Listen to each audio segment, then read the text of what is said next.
Donc, ces opérations d'inventaire, ou travaux de fin d'exercice, comme vous voulez, comportent une série de tâches extra-comptables et des tâches comptables que nous verrons en détail dans tous les chapitres qui restent, et croyez bien qu'il y en a encore beaucoup.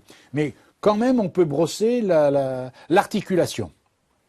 À partir de la balance de vérification à la date d'inventaire, il y a lieu d'effectuer. Donc, avant l'inventaire lui-même, on peut faire une balance avant inventaire, à partir de tout ce qu'on a fait pendant l'année. Très bien.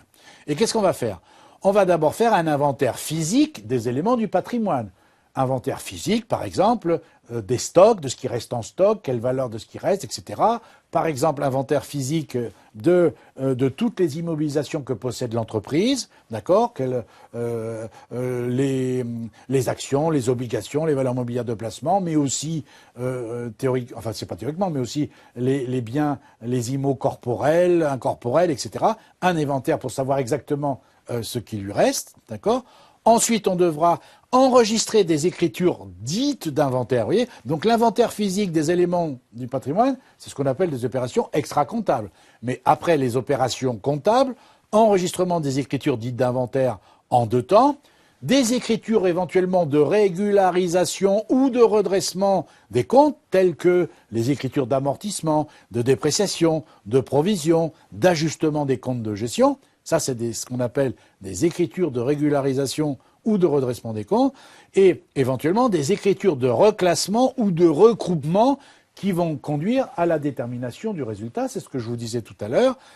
J'allais dire, une des dernières écritures que vous aurez à passer, c'est l'écriture qui permet de déterminer le résultat de l'exercice, puisqu'encore une fois, le résultat de l'exercice, il ne va pas apparaître tout seul. D'accord ?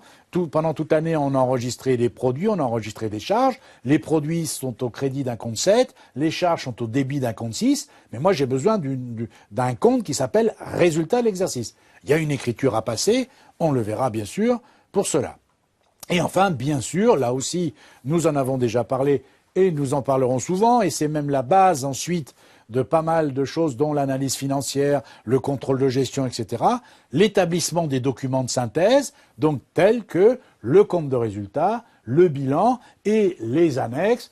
Je vous le dis tout de suite, l'annexe par exemple 2054, état des immobilisations, 2055, le numéro 1, 2055, état des amortissements, 2056, état des provisions et des dépréciations, 2057, état des échéances, des créances et des dettes. Ça c'est je vous donne qu'une petite partie ici de l'annexe. On verra à la fin du cours de comptabilité plus de détails là-dessus. Mais voyez, le principe des écritures d'inventaire, pour arriver aux opérations d'inventaire, pour être plus global, on est obligé, on va faire un inventaire physique, notamment des stocks. Bon, maintenant, s'il n'y a pas de stock, il n'y a pas de stock, je veux dire, voilà. Mais enfin bon, non, par exemple, inventaire de ce que les titres que possède l'entreprise, etc., aller rechercher leur valeur à l'inventaire par rapport à leur valeur d'achat. Rappelez-vous ce que nous avons, dont nous avons déjà parlé. Le problème, si jamais nous avons des dettes ou des créances en monnaie étrangère, aller rechercher les cotes des devises à la date d'inventaire, etc., etc.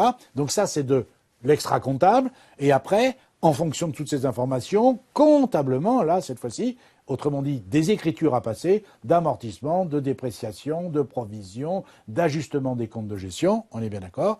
Et ensuite, donc, écriture de calcul, de mettre en avant, d'un point de vue comptable, au sens écriture du terme, du résultat de l'exercice. Et à partir de là, on peut y aller, le bilan, le compte de résultat, le bilan et les annexes. D'accord ?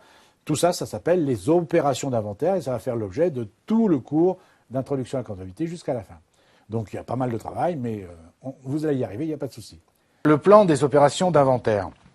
Alors, les opérations d'inventaire, ou qu'on appelle encore une fois les travaux de fin d'exercice, alors ça se passe en plusieurs étapes, si vous voulez. Vous avez d'abord ce qu'on appelle des tâches extra-comptables, d'accord ? Extra-comptables, c'est-à-dire qui ne se traduisent pas tout de suite par des écritures comptables, et des tâches comptables qui, elles, se traduisent par des écritures. Donc on va voir tout ça. Donc je répète, Les opérations d'inventaire ou de fin d'exercice, d'abord, il y a des tâches extra-comptables qui entraîneront par la suite des tâches comptables. Et donc, à partir de la balance à la date d'inventaire, eh bien, qu'est-ce qu'on va faire? On va donc, comme je vous l'écris, à partir de la balance de vérification à la date de l'inventaire, sauf indication contraire le 31 décembre de l'année, bien sûr, on va faire quoi? L'inventaire physique des éléments du patrimoine. Alors, vous voyez, ça, c'est extra-comptable. C'est-à-dire qu'on va compter physiquement, par exemple, ce qui reste en stock, etc., les IMO qui restent, etc., etc. D'accord? Ensuite, l'enregistrement des écritures dites d'inventaire. Et ces écritures dites d'inventaire vont se faire en deux temps. D'abord, des écritures de régularisation ou de redressement des comptes, comme je vous disais tout à l'heure, les amortissements, les dépréciations, les provisions, les ajustements des comptes de gestion, etc. Et éventuellement, et ensuite, les écritures de reclassement ou de regroupement conduisant à la détermination du résultat. Oui, parce que ce sera un des derniers cours que nous ferons en comptabilité générale. Rappelez-vous, que vous compreniez bien. Jusqu'à présent, je vous ai dit, pour déterminer le résultat de l'exercice, qu'est-ce qu'on faisait, nous? On faisait la somme des produits du compte de résultat et on faisait la différence avec les charges et on disait, le résultat, c'est un bénéfice ou une perte. Bien entendu, ce que je viens de dire est toujours valable, c'est pas ce que je veux dire. Sauf que là, on fait de la comptabilité et que, en comptabilité, le résultat de l'exercice, vous vous souvenez, il est dans un numéro de compte. Et donc, ce numéro de compte, il faut bien le déterminer comptablement. Donc, une fois qu'on a passé les écritures d'inventaire, on va passer une écriture spécifique, c'est quasiment la dernière que l'on passe. Pour quoi faire? Pour déterminer comptablement, en passant les écritures, quel est le résultat. Je vous donne toujours tout de suite, c'est très très simple. Hein. Rappelez-vous, ça c'est important à comprendre. Vous savez que pour le compte de résultat, on repart à zéro tous les ans. Vous êtes d'accord, vous avez bien compris, puisque j'ai besoin de connaître le résultat chaque année. Donc, la dernière écriture que l'on passe, c'est quoi?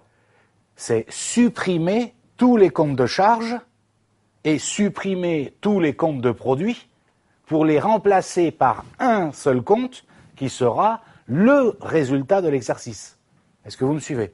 Et comme ça, quand on aura supprimé les comptes de charges et de produits, d'accord, il y aura plus de 6 et de 7, ils seront tous soldés. Comme ça, l'année d'après, techniquement, on repart à zéro. C'est ça l'idée. Voilà. Ben, c'est ça qu'on appelle les écritures de reclassement ou de regroupement. D'accord? Donc ça, c'est évidemment ce qu'on fait en dernier. Il faut d'abord avoir fait les écritures courantes, les écritures d'inventaire, calculer l'impôt, enfin, etc., etc. C'est ce qu'on fait vraiment en dernier pour pouvoir repartir à zéro concernant le compte de résultat l'année d'après. Vous êtes d'accord?